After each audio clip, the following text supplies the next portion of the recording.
Samantala, siniguro ng mga ahensya ng pamahalaan na magagamit ng tama ang 2026 national budget habang nananatili naman ang tiwala ng Pangulo sa Independent Commission for Infrastructure o ICI para mapanagot ang mga sangkot sa mga maanumalyang flood control projects. Babalik si Kenneth Pasyente. Nananatili ang kumpiyansa ni Pangulong Ferdinand R. Marcos Jr. sa Independent Commission for Infrastructure o ICI. Yan ay sa kabila ng ilang mga puna sa komisyon na tila hindi na kailangan ng papel nito sa pag-iimbestiga sa maanumalyang infra projects sa nakalipas na 10 taon. Sa ngayon po, nandiyan po ang tiwala ng Pangulo sa ICI. Ang nais lang din po ay mapanagot ang lahat mapanagot. Walang sinisino, walang kinikilingan. At hayaan na lang po natin muna kung ano po ang mangyayari sa ICI.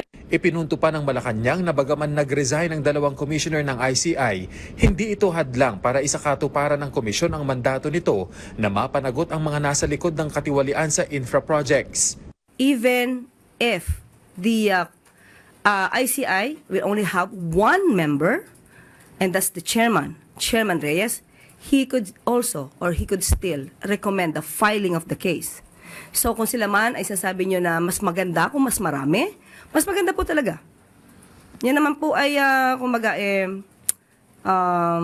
kinikilala natin na kung mas maraming tao, mas maraming maaaring mga opisyal na mag-iimbestiga or mag-aaral mga kaso, mas maganda po. Pero hindi ibig sabihin niya na kahit nag-iisa ay hindi makakapag-function. Muli namang binigyang diin ng palasyo na walang kamay ang ehekutibo sa ugong na plano umanong pagsasampang muli ng impeachment case laban kay VP Sara Duterte. Kung ano po ang tinatrabaho o ginagawa po sa House of Representatives, hindi po yan saklaw ng ating Pangulo. At maliwanag naman din po ang sinabi ng Pangulo kung may kakaroon man po ng impeachment complaint o pagsasampa ng impeachment complaint laban sa Vice Presidente, ito ay dapat na ituring na parang flood control mess na kung kinakailangang imbestigahan na malaliman at dapat may managot, dapat na managot. Paalala pa ni Castro sa mga mambabatas. Alam po nating lahat na ang mga mambabatas ay binoto dahil sila po ay may puso, may talino, at may konsensya. Alam nila ang tama at mali. Alam nila na ang kanilang gagawing trabaho ay para sa taong bayan, hindi para sa ilan lamang. So, sila na po.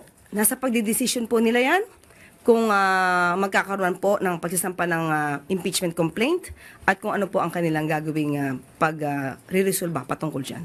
Sinisiguro naman ng mga ahensya ng gobyerno na magagamit ng tama ang 2026 national budget alinsunod na rin sa direktiba ni Pangulong Marcos Jr. Katunayan, nagkaroon ng pulong ang Cabinet Secretary sa pangunguna ni Executive Secretary Ralph Recto. Dito natalakay ang mga hakbang ng kani-kanilang ahensya para matiyak ang strategic alignment para sa 2026 national budget na dapat ay nakaangkla sa mga prioridad at development plan ng pamahalaan. Kenneth Pasyente para sa Pambansang TV, sa Bagong Pilipinas.